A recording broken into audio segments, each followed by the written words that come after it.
noo ngi sant yàlla di ko ñaan mu dolli xéewal ak mucc yonente bi sallallahu alayhi wa alihi wa sallam moom ak njabootam ak saxaabaam ak képp ku jaar ci aw yoonam ba àddina tukki. mbokk yi, yàlla de danoo bind yim nu bindee sàkk nu it kenn ku ne ci noonu mu jagleel ko lu ko soob ci ngëneelam, mu defal ko lu ko soob ba doo gis nit koo xam ne amut wàll gu mu ëppulee keneen ak wàll gu ko keneen ëppulee. kenn ku ne rek am na lu mu ëppulee keneen, waaye am na it lu ko keneen ëppulee.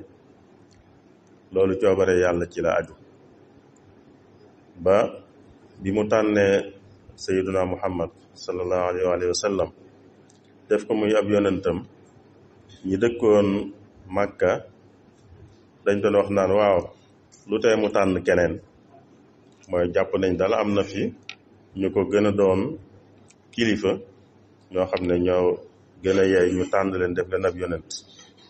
yàlla ne leen nag ngëneelul yàlla moom moo koy séddaleel boppam, du yéen a koy séddale. man yàlla maa wuutale nit ñi, kenn ku ne ma am lu ma ko jagleel, ku ne ma am lu ma ko defal lu ma defalut keneen. loolu kon nekkut ci seen loxo waaye ci sama loxo nekk man. yàlla nag noonu mu doxale dafa digal kenn ku ne nag lam ko xéewale mu di ko ca sant, mu dig ko itam bu ko santee ndollan. waaye itam noonu la teree ñu koy bañ a sant. ku ko bañ a sant itam mu tëkkoo ko mbugal mu tar. bañ koo sant sax da koo tuddee weddi. day mel ne kon ku santul xéewalug yàlla dafa mel dafa weddi xéewal. wolof danaan weddi njekk. loolu yàlla dafa tëkk ku ko def. mu wax moom yàlla ne bu ngeen ma santee ma dolli leen, waaye bu ngeen weddee nag, mooy bu ngeen ñàkkee sant nag, na ngeen xam ne sama mbugal mu tar la.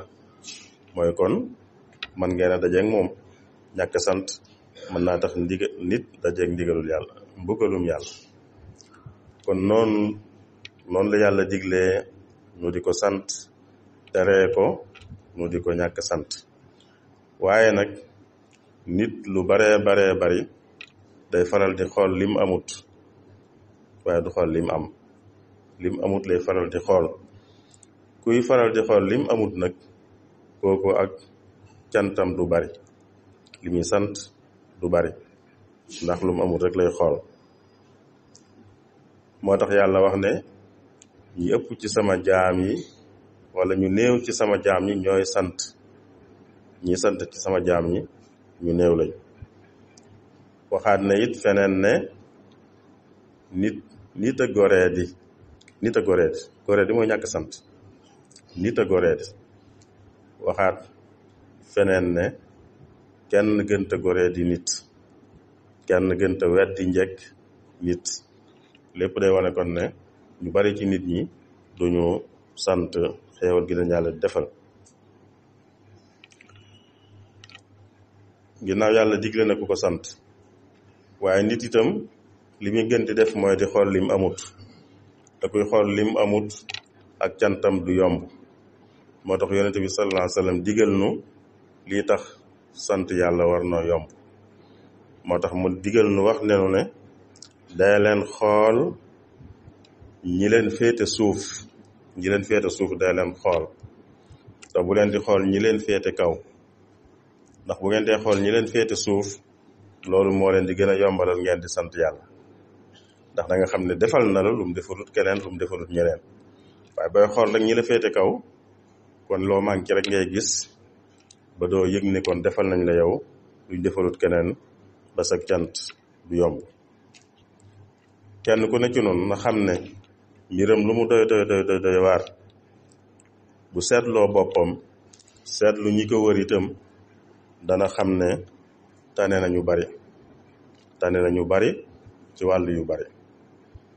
loola nag moo koy dimbali kon muy mën a sant, di xool lim am tey bañ a xool li mu amut yàlla nañu yàlla boole ci ñi sant ay xéewalam ba mën a am ndollam noo ngi koy ñaan mu defal ñu yiw àddina ak àllaaxira musal nu ci sawara sàmmal na sunu ngëm ubbil ni buntu yiw yi soom nu ci ak njub mottali sunuy mébét may nu fanu gudd ak wér ak mujj gu rafet